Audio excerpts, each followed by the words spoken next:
Good morning mga kabulantero, no. Natay diri ko karon sa kuang gamayng babuyan, no.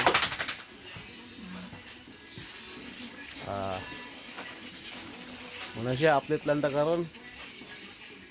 Natay upat ka buhok, ready dito disposal na, no. O natay 8 ka buhok diri ng area ha. Ano siya, 1 month pa ni gikan pag lutas, no. So ani na siya, buyag na. So nata diri kani siya 2 months. 2 months old ding duha ka area, no. Natay area diri dapita na pod diri pikas na.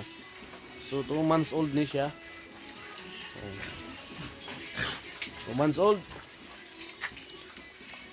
Sudton to mo mga kabulantero, no.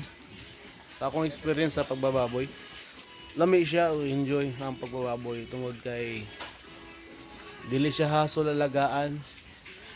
Ang una-una biglaan ang kitaan, no. So kung gusto nimo maka-project, maka maka makapundar, so pagbaboy kay sa pagbaboy manggod biglaan ng kwarta, no. So bigla siya, hinahinay lang nimo pakaunon. So ang balik after 4 months to bigla, no. Mga kabulantero, gitanan og kugihan maganda kay sa pagbulante lang dan matatag sayo sa buntag, bulante na ta, no. O matingala ka after 4 ka bulan, wag kita ipon. Ako kay panjud ko ana kay pila ka tuig kong bulantero, bata pa ko bulantero na ko eh. So pagbuhi magbaboy, bisan magsugod lang sa mo sa isa or duha. Pero mas gwapo gyud start mo 5 kay para makita ginyo ang ginansya. Ayaw magtuwa ng ingon nilang alakansang buslot, no. Ang baboy sa mga tapulan ra na, sa mga mindset lang na masalakan siyang buslot ang red horse. Magpalit kag botelya ang red horse, imno nimo pagkabuntag ihira na nimo. So mo na alakan siyang buslot, no.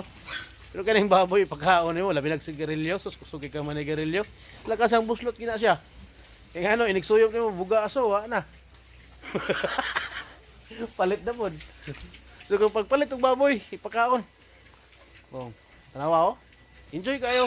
Balag hago kay ka patos makakita nimo holistic approach ni baboy. Matingala lang ka una-una. Lisod jud, matingala ka lisod jud magpakaong baboy, no. Kay gasto. Kato kay sarili halos di ta kapalit, no. Pero sa tinuod lang ang baboy, pag nanak kay baboy, matingala lang ka na hinahinay na nimong mapalit. Ang kapay tug pagka na-produce una na mabawasan ng imuhang bisyo. Kaya instead ipalit nimo og bisyo, so palit na nimo og pagkaon sa baboy kay mapas mo yung baboy, di man gani mo ni madiktahan na maingog paghilom. Mo syagit man gyud eh. So ito na daan. Kuno nalingaw pod siya. Ug maka-project jud ka. Kung nakay gusto i-project, buwa kung gatanan sa imong anak kay pangbayad sa tuition, aso kaya ra kayo dire. Isa ka dispusan wa na, impas na sa 5 ka book. Impas na ang bayro nun sa imong anak sa eskwelahan. So mga kabulantero,